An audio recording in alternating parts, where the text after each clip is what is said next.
l'invité de la matinale.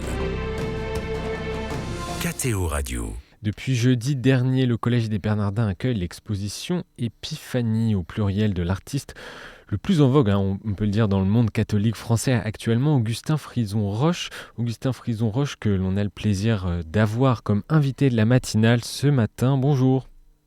Bonjour. Merci beaucoup d'être avec nous ce matin.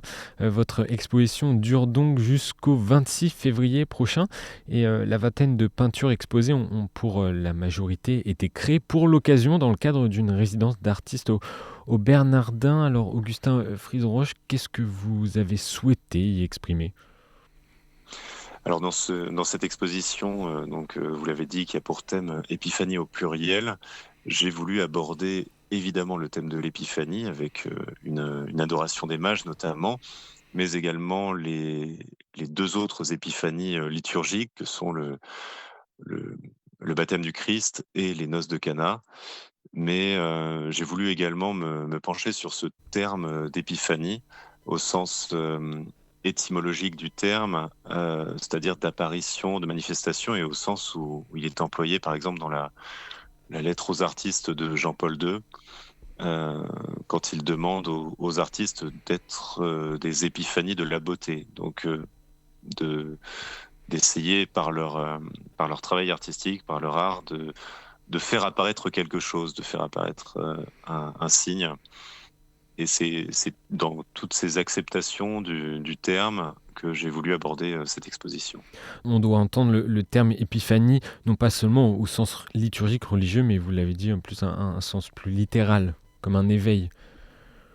Oui, c'est ça, comme une manifestation, voilà, la recherche de quelque chose d'autre, la recherche de quelque chose d'au-delà des apparences, et c'est en fait un peu comme un manifeste artistique, plus généralement.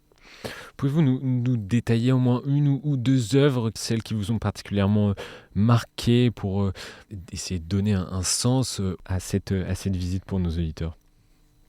Alors oui, cette exposition suit une scénographie particulière. Donc quand vous entrez dans la grande salle des Bernardins, dans la grande nef, sur la droite, vous avez une première série de tableaux qui forment une sorte de préambule, avec un lien que j'ai fait entre les colonnes des Bernardins et une végétation, parce que la nature, la contemplation de la nature, pour moi, est une source d'épiphanie, est une source, par sa contemplation, est un moyen, en fait, de faire advenir quelque chose. Tout au bout, vous avez l'étoile, une grande étoile dorée sur fond bleu qui indique le sens de l'exposition. Donc là, je me rapporte à l'épiphanie, évidemment à l'adoration des mages. Donc le visiteur suit cette étoile jusque dans l'autre salle, l'ancienne sacristie, où se trouve une série de tableaux intitulés Les 7 jours de la création, puis les épiphanies liturgiques, et l'exposition se termine par la grande adoration des mages, une grande toile de 4,50 m par 3,50 m de haut. Il y a une dernière œuvre qui est un petit peu à part dans l'exposition et qui est placée à l'opposé dans la nef quand on ressort, qui est une Assomption, une commande en fait pour la cathédrale de Cambrai. En fait, un immense tableau qui sera placé à la croisée du transept, qui ferme l'oculus de la cathédrale de Cambrai. Et pour avoir un aspect, encore une fois, visuel, quelle est votre technique privilégiée pour vos peintures ? Habituellement, j'utilise beaucoup une technique à l'huile sur bois en glacis. Donc beaucoup de ces supports, beaucoup des supports de l'exposition sont des panneaux de bois ou du bois massif, avec des couches d'huile en fait transparentes qu'on superpose pour avoir des effets de profondeur. J'utilise beaucoup la feuille d'or également dans mon travail. Il y a là plusieurs tableaux avec des techniques mixtes à base d'encre et d'acrylique pour les très grands formats, que j'ai retenu pour éviter des brillances gênantes, notamment pour l'adoration des mages qui est peinte, elle, à l'acrylique sur toile, essentiellement huile et huile acrylique, mais avec vraiment un travail sur des superpositions de couches picturales, des motifs qui qui se mêlent les uns aux autres et qui apparaissent au fur et à mesure qu'on s'approche en fait du tableau. Augustin Frison, j'ai l'impression, en tout cas ces derniers mois, que tous les diocèses de France vous passent commande, hein. Vous me l'avez dit, vous avez un emploi du temps assez chargé. Euh, on entend en tout cas beaucoup parler de vous. Comment vous expliquez que votre art touche autant aujourd'hui?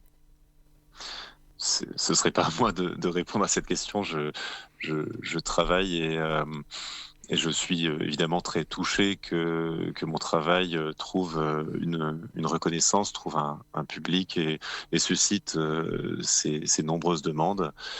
Euh, Peut-être une façon d'exprimer artistiquement la vie du Christ, la passion et des moments importants de la liturgie, en tout cas peut-être de le réinventer, de le réinterpréter. oui, je pense que d'une manière générale, il y a vraiment un retour vers une forme de figuration. C'est vrai Hmm. que les choix de ces dernières décennies qui allaient plutôt dans le sens d'une forme de minimalisme, d'épuration vraiment de l'image, ne correspondent pas plus, j'ai l'impression, aux attentes des catholiques aujourd'hui qui veulent, qui souhaitent ce retour à l'image, qui souhaitent ce retour au symbole, à un sens immédiatement perceptible et pas nécessairement par un discours qui intellectualise beaucoup l'art. Enfin, voilà, quelque chose d'instinctif, un art qui réponde de manière instinctive à certaines questions. Et ça, seule l'image figurative peut le permettre. Et vous peignez exclusivement des œuvres en lien avec les grandes histoires, les grands textes du christianisme, ou vous pouvez aussi peindre et avoir des moments plus d'art profane, on pourrait dire? Oui, je ne peins pas que des sujets religieux. Je tiens d'ailleurs beaucoup à pouvoir travailler sur d'autres thèmes Ouais. pour différentes raisons. Et la principale est une des principales, c'est que ces autres thèmes me plaisent aussi, me parlent aussi, et que je vais puiser dans ces thèmes vraiment ce besoin de poésie. Je pense à des thèmes mythologiques ou tout simplement à la nature, qui est d'ailleurs très présente dans cette exposition Épiphanie. Tous ces thèmes que j'ai envie de peindre, que j'ai besoin de peindre, me servent également à me renouveler. C'est-à-dire que pour aborder un thème religieux, je pense à un retable par exemple pour une église, avec un regard neuf et une démarche vraiment créative, j'ai besoin d'être allé chercher des idées, d'être allé chercher des couleurs, des compositions dans d'autres thèmes. Enfin, traiter euh, par exemple plusieurs fois de suite un Christ en gloire ou une Vierge à l'enfant, enfin, c'est beaucoup plus difficile de se renouveler. En plus, on est conditionné par toutes les représentations qu'on connaît de Hmm. l'histoire de l'art.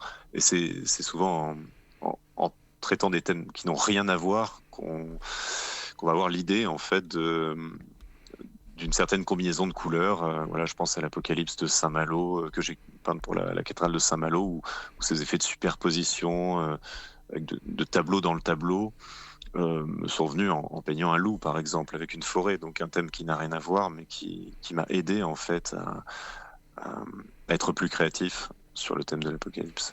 Alors une des premières œuvres qui vous a vraiment fait connaître, celle qui est exposée à la cathédrale de Saint-Malo, non? Oui, je pense que c'est le travail, c'est la commande qui a la plus grande visibilité, mais de par son ampleur. Alors, Oui.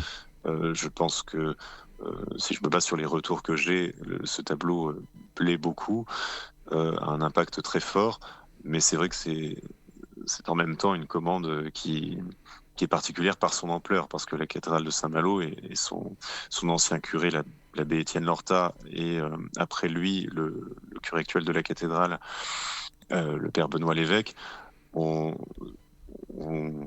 se sont lancés dans un programme très vaste, en fait, puisque actuellement il y a 7 retables tout autour de la cathédrale et 2 sont prévus encore, justement sur le thème des rois mages et de l'Étoile, après l'Apocalypse, après la Pentecôte, l'agneau mystique, le baptême du Christ, et la Nativité et l'Annonciation. Augustin Frison-Roche, on parle ici d'art sacré. Comment définissez-vous l'art sacré?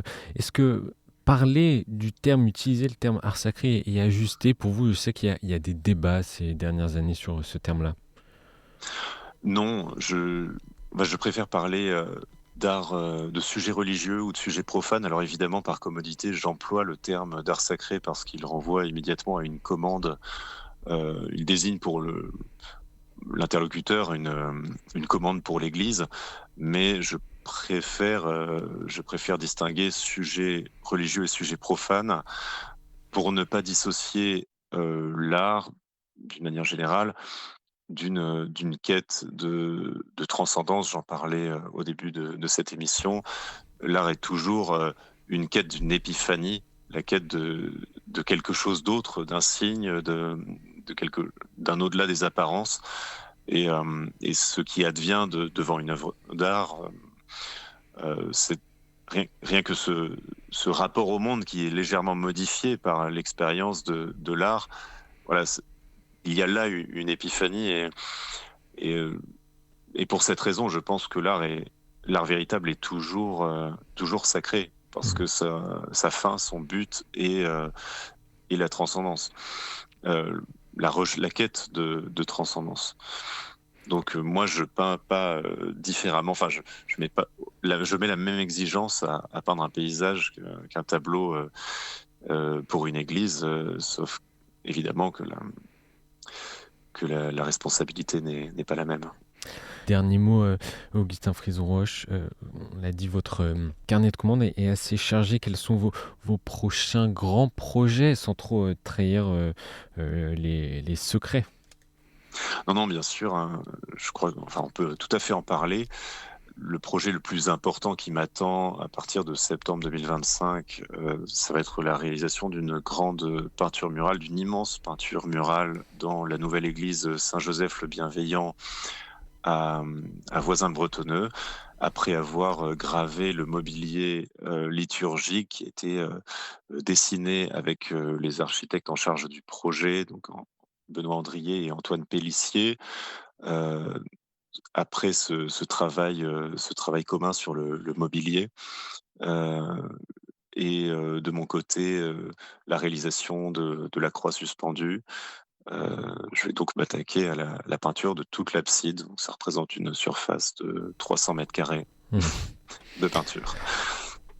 C'est conséquent. Écoutez, merci Augustin Frison-Roche d'avoir pris quelques minutes pour répondre à nos questions sur KTO Radio ce matin. Votre exposition Épiphanie est actuellement au Collège des Bernardins du 9 janvier jusqu'au 26 février prochain en accès libre, il faut le dire, réservation en tout cas obligatoire sur le site du collège des Bernardins.fr. Je vous invite à aller faire un tour. Merci encore une fois d'avoir pris quelques minutes depuis votre atelier à Agen dans le Lot-et-Garonne. Merci, au revoir.